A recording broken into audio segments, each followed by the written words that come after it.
Tem uma coisa, querido, que Deus ele não vai nos forçar a obedecer os seus caminhos, os seus mandamentos, a sua palavra. Alguém um dia me abordou e disse: pastor, se Deus não quisesse que nós pecássemos, então por que Deus permitiu que as coisas erradas também existissem? Não seria mais fácil Deus, porque alguém começou a questionar quando o homem comeu da árvore que não era para comer, do fruto da árvore que não era para comer. Pô, se Deus não quisesse que o homem comesse daquela árvore, por que ele plantou aquela árvore no meio do jardim?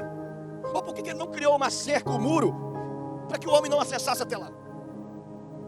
Porque Deus não quer que nós vivemos como está em Salmos 34, como, sabe, o instinto animal, irracional, que precisa de um cabresto para ser guiado.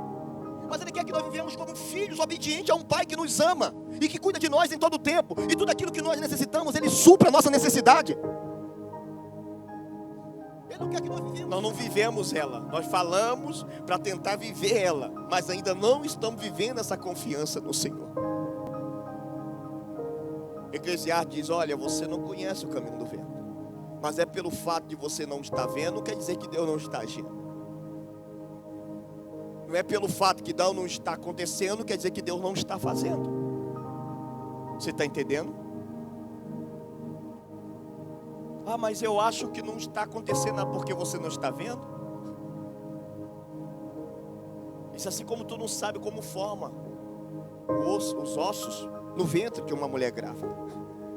Você não consegue saber, você não consegue ver, mas você percebe que ali está sendo gerado, que ali, cada dia que passa, aquilo está sendo desenvolvido, esperando o momento para o nascimento. Amém? Glória a Deus, pessoal. Então, o trabalhar de Deus na nossa vida não é diferente. Não é diferente. Eu não vou conseguir ver, mas eu preciso entender que Deus está agindo. Não é pelo fato de eu não estar vendo que Deus não está agindo. Não é pelo fato que não está acontecendo que Deus não está fazendo. Deus está trabalhando.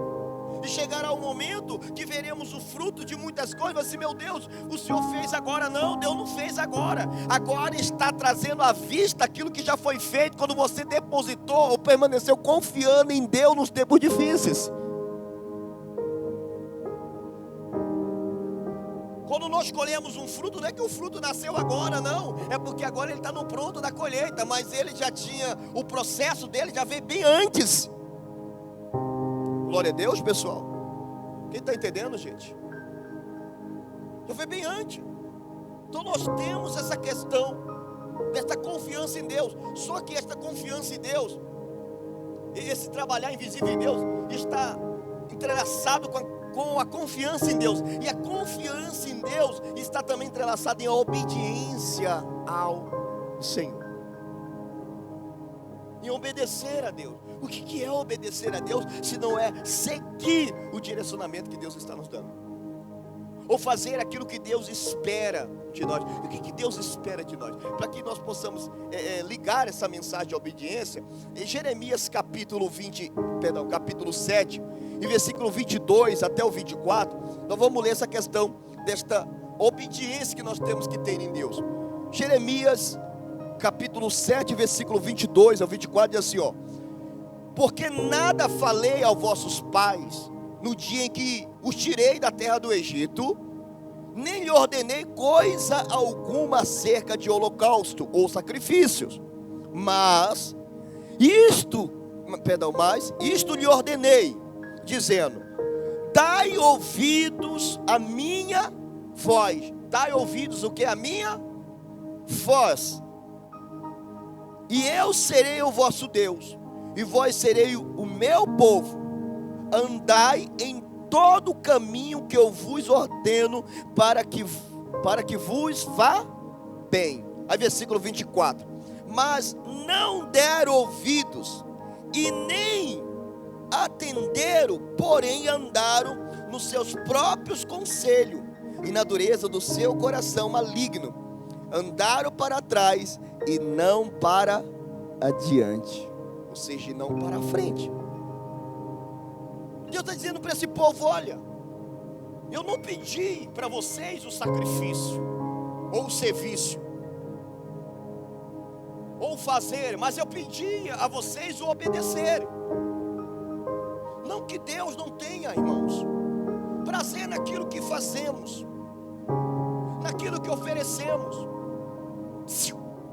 Mas Deus vem destacando algo, dizendo daquilo que mais agrada a Ele, o que Ele espera de um filho, sendo Ele o Pai. Que Ele repete por mais outras vezes em sua palavra, dizendo assim: se eu sou o seu Senhor, onde está o respeito para comigo? Se eu sou o seu Deus, por que não me obedece? Não me obedece? Não guarda os meus mandamentos? Não segue o meu ensinamento? Irmão, nós precisamos às vezes, sabe, definir com clareza o nosso relacionamento com Deus, a importância de Deus na nossa vida, o lugar que Deus toma em nós, ou o lugar que Deus está em nós. Porque se nós somos pessoas que dizemos que amamos a Deus, e quando houver uma barreira, uma circunstância, um momento desagradável, nós vamos simplesmente pesar se eu vou fazer ou não, porque eu acho que hoje eu não estou legal. Não, irmãos. É o fato de que Deus na minha vida, Ele tem sido o mais importante, o mais valioso em mim, ou para mim. Amém? Então eu falei assim: olha, não que Deus não tenha um prazer nessa obediência, ou nesse sacrifício, nessa oferta, mas Deus diz assim: eu tenho mais esse prazer, eu peço mais essa obediência. Diz assim: olha, e o povo escolheu não obedecer, mas agir conforme a dureza do seu coração, e agindo assim, andaram eles para trás e não para frente. Você pode entender isso aqui em Êxodo, quando Deus tira o povo do Egito para levar uma terra prometida. A Bíblia diz que aquele povo começa a rodar em círculo, e não chega num lugar que duraria dias de viagem, começa a durar anos na vida deles. Dura ano, por causa de que? Da dureza do seu coração. Amém? Faz assim comigo, diga amém. Seja aqui comigo, glória a Deus. O corpo, a alma, o espírito, amém? Não somente a casca, mas todo o conteúdo. Amém, pessoal? Então, quando essa palavra vem, isso me remete, isso me dá um entender. E quando Deus tira o povo do Egito para levar uma terra prometida, uma viagem que era para durar pouco tempo, começa a durar anos, por causa da dureza do seu. E o que a Bíblia escreve dureza no seu coração? É não dar ouvido à voz de quem? É seguir os seus pensamentos e não a direção que Deus está o quê? Dando. Tem pessoas que por mais que você aconselhe, por mais que você fala para ela: olha, isso é certo, olha, faz dessa maneira, mas ela teima em querer fazer do céu. A Bíblia chama isso de dureza de coração. Quando a pessoa teima fazer do seu jeito, a Bíblia chama isso de dureza do seu coração. E quando a pessoa começa a agir com a dureza do seu coração, a Bíblia está dizendo que estas pessoas andam para trás e não para diante. Ela anda para trás e não, em vez dela avançar, ela retrocede. Ela vai começar a retroceder na sua vida. Olha o que aquele povo ficou circulando, andando em círculo, e não chegava em lugar algum, por causa da dureza do seu coração. E o que a Bíblia descreve como dureza de coração? A não obediência. Não obedecer. Se tem uma coisa, querido, que Deus, Ele não vai nos forçar, é obedecer os seus caminhos, os seus mandamentos, a sua palavra. Alguém um dia me abordou e disse: pastor, se Deus não quisesse que nós pecássemos, então por que Deus permitiu que as coisas erradas também existissem? Não seria mais fácil Deus, porque alguém começou a questionar quando o homem comeu da árvore que não era para comer, do fruto da árvore que não era para comer. Pô, se Deus não quisesse que o homem comesse daquela árvore, por que Ele não plantou aquela árvore no meio do jardim? Ou por que Ele não criou uma cerca, um muro, para que o homem não acessasse até lá? Porque Deus não quer que nós vivemos como está em Salmos 34, como, sabe, o instinto animal, irracional, que precisa de um cabresto para ser guiado. Mas Ele quer que nós vivemos como filhos obedientes a um Pai que nos ama e que cuida de nós em todo o tempo, e tudo aquilo que nós necessitamos, Ele supra a nossa necessidade. Ele não quer que nós vivemos dessa forma, Ele quer que nós vivemos pelo temor, pelo amor. Eu não amo a Deus porque Deus quer que Ele quer que eu o ame, mas eu amo Ele porque eu necessito, eu quero amar a Deus. Não é uma falta de escolha, pelo contrário, eu escolhi isso. E a partir do momento que eu escolho isso, eu preciso entender que outras coisas eu vou abrir mão delas, para viver a escolha que eu fiz diante do meu Senhor. Mas tem pessoas que querem viver com Deus, mas ao mesmo tempo não querem abrir mão de outros. Não tem, irmão, não tem como, é impossível. É impossível viver com Deus se nós não abrir mão daquilo que nos separa dEle, daquilo que entristece a Ele. Você está entendendo isso? Então Deus vai lá, imagina essa visão. Deus coloca uma árvore que o homem não é para tocar, mas o homem passa por ali todo dia e vê aquilo. Senão eu não quero precisar fazer isso. Eu quero que você entenda, obedeça as minhas palavras, obedeça o meu direcionamento. Irmãos, como é difícil. Eu digo isso porque hoje eu sou pai, mas como é difícil para um pai ter, ser necessário, chegar a um ponto que é necessário ele tomar aquilo que ele mesmo deu para o filho, porque o filho não sabe obedecer. Ele deu uma direção, falou: olha, eu vou te dar, mas com uma condição: você vai ter que saber a hora de dormir, você vai ter que saber a hora de almoçar, você vai ter que saber a hora de acordar. Se você não souber, não respeitar isso, eu te tomo isso. Mas aí as pessoas começam a viver aquilo. Irmão, as coisas não são para nós viver, mas são para nós desfrutar. Nós vivemos Cristo. Cristo é o nosso tudo. O Senhor é o nosso tudo. Não devemos permitir que as bênçãos nos roubem do abençoador. Quantas pessoas, por falta de maturidade espiritual, quando chegou uma bênção em sua vida, trocaram o abençoador pela bênção? E sabe o que acontece quando fazemos isso? É como se a mesma coisa você pegasse um galho de árvore e arrancasse ele da árvore e levasse ele para casa. Não vou levar esse galho para casa porque eu quero só o fruto que está na árvore. O que vai acontecer com ele? Ele vai secar e vai morrer, porque ele só tem vida enquanto ele está ligado na videira. A bênção só é bênção enquanto o abençoador está. Quando o abençoador sai, a bênção deixa de ser bênção, irmão. Você entende isso? Sim ou não? Em nome de Jesus. Então olha o que Deus requer de nós. E isso, Ele quer essa obediência, Ele quer essa confiança. Mas o trabalhar dele é invisível. A forma como Deus trabalha, muitas vezes nós não estamos vendo, mas Deus está o quê? Trabalhando. Glória a Deus. Sim ou não? Você consegue talvez olhar para alguém do seu lado que talvez está passando uma luta e falar assim: olha, por mais que você não veja, diga, por mais que você não veja, Deus está trabalhando. Diga, Deus está fazendo. Amém? Ei, glória a Deus. Irmão, Deus está trabalhando, sim. Pastor, Deus está trabalhando, irmãos.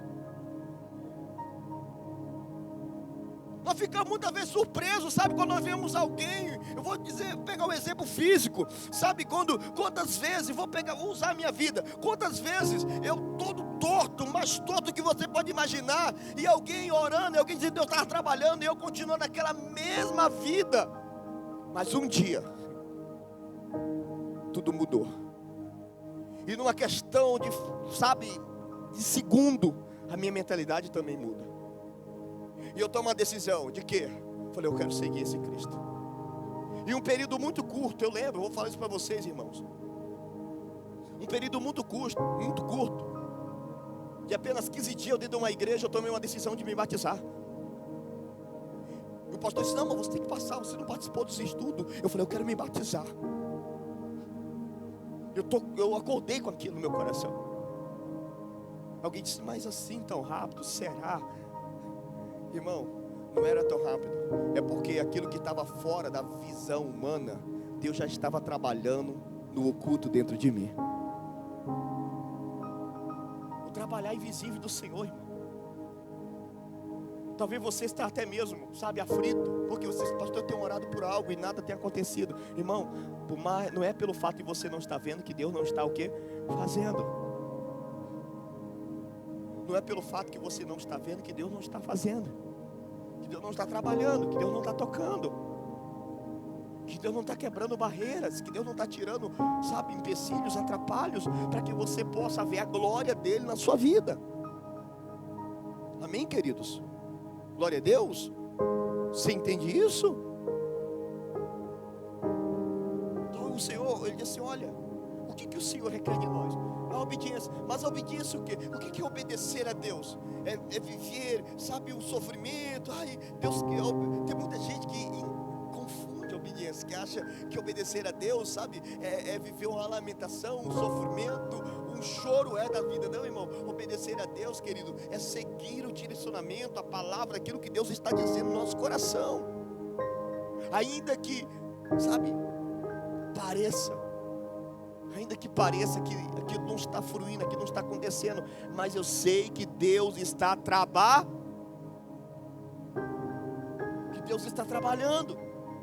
Amém? Deus está fazendo. Quem está entendendo até aqui? Glória a Deus, pessoal. Em nome de Jesus. Levanta a mão assim, ó, para ir embora todo sono, todo. Amém? Deus está trabalhando. Você sabe o caminho do vento? Não. Agora tem um vento circulando aqui. Você consegue ver ele? Não. Mas como é que você sabe que tem um vento? Tá o quê? Você sente dentro de você que Deus está trabalhando na sua vida. Mas como é que você sabe que Deus está trabalhando na sua vida? Porque o quê? Porque você sente. Então não é pelo que vemos, é pelo que nós cremos. É porque Deus nos faz sentir no nosso coração, dizendo: descansa em mim, porque eu estou trabalhando, eu estou tomando a tua frente, eu estou colocando tudo no seu devido lugar. Amém, irmãos? Glória a Deus. Então o que Deus requer? Que nós ouvimos a voz dele. Olha, Deuteronômio capítulo 5, versículo 29, vou ler aqui no telão. Deuteronômio capítulo 5, versículo 29, ele diz assim, ó. Olha o que diz a palavra do Senhor: quem dera que eles tivessem tal coração, que me temessem e guardassem todo o tempo todos os meus mandamentos, para que bem lhe fosse a ele e aos seus filhos para sempre. Aqui Deus fala ao povo através de Moisés. Quando Moisés sobe o monte, Deus dá as tábuas, Deus dá um mandamento. Aí Deus diz assim: olha, quem dera se eles tivessem tal coração, quem dera que eles obedecessem no seu coração, para que tudo fosse bem com eles e com a sua família, e com seus filhos. Irmão, a Bíblia me ensina que a questão de muitas coisas ir errado na minha vida é porque eu não tenho obedecido o mandamento do Senhor. Eu não tenho seguido o mandamento de Deus. Amém? Glória a Deus. E essa confiança nós temos que estar no Senhor. Salmos 37, versículo 5. Salmos 37, versículo 5 diz, deixa ele colocar para mim: entrega o teu caminho ao Senhor, confia nele, e o mais ele. Entrega o teu caminho ao Senhor e confia o quê? E o mais ele fará. Eu digo, essa manhã, em nome de Jesus, Deus está fazendo. E talvez você rebate lá assim: eu não estou vendo. Não é o fato de você não estar vendo, quer dizer que Deus não está fazendo. Glória a Deus. Irmãos, a vitória já é sua. Ah, mas ela não chegou. Não é o fato que não chegou, que ela não quer dizer que não é sua, que você não vai vencer. Glória a Deus. Você está entendendo, Sila? Em nome de Jesus. Nós temos que ter essa confiança. Mas aí o que o Senhor requer de nós? A nossa obediência. Irmão, a obediência gera uma consequência de muitas bênçãos em nossa vida. As bênçãos que chegam até nós. Se quiser de me ouvir, comereis o melhor o quê? Da terra. A desobediência, ela também gera na nossa vida as consequências que são do mal, que vai nos trazer dor. Glória a Deus. Eu costumo, sabe, querido, parar para pensar um pouco. A Bíblia diz que a fé, ela vem pelo ouvir a pregação da palavra. Ela vem pelo ouvir. A fé vem pelo... A falta da fé também vem pelo ouvir. Cuidado daquilo que você está ouvindo. Dependendo daquilo que você ouve, vai tirar a tua fé. A fé vem pelo ouvir. Você acha que a falta de fé também não vem pelo ouvir? Uma confissão de alguém que conta para você algo que totalmente incrédulo. A nossa fé vem pelo ouvir, tá, mas a falta da fé também vem. Quando você ouviu algo que te abateu, que desanimou, você que estava tão esperançoso, tão alegre, tão feliz, e quando você ouviu aquilo, a sua alma se abateu, a sua alma se entristeceu. O que ocasionou aquilo? Aquilo que você ouviu, a falta da fé. A fé sumiu, desapareceu, porque você o quê? Ouviu uma palavra negativa.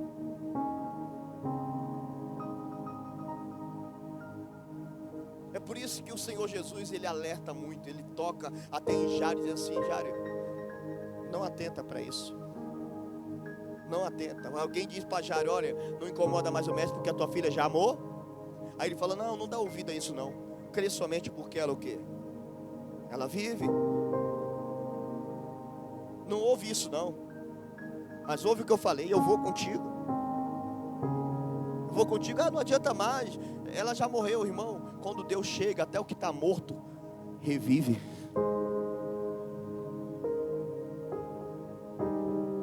Não tem essa questão, não adianta mais. O diabo vai falar assim: não adianta mais, já passou. Olha, quantos episódios Deus chegou depois, e de propósito, para mostrar que Ele não precisa de possibilidade, mas que Ele é o Senhor que pode fazer todas as coisas, e faz todas as coisas porque Ele é Deus.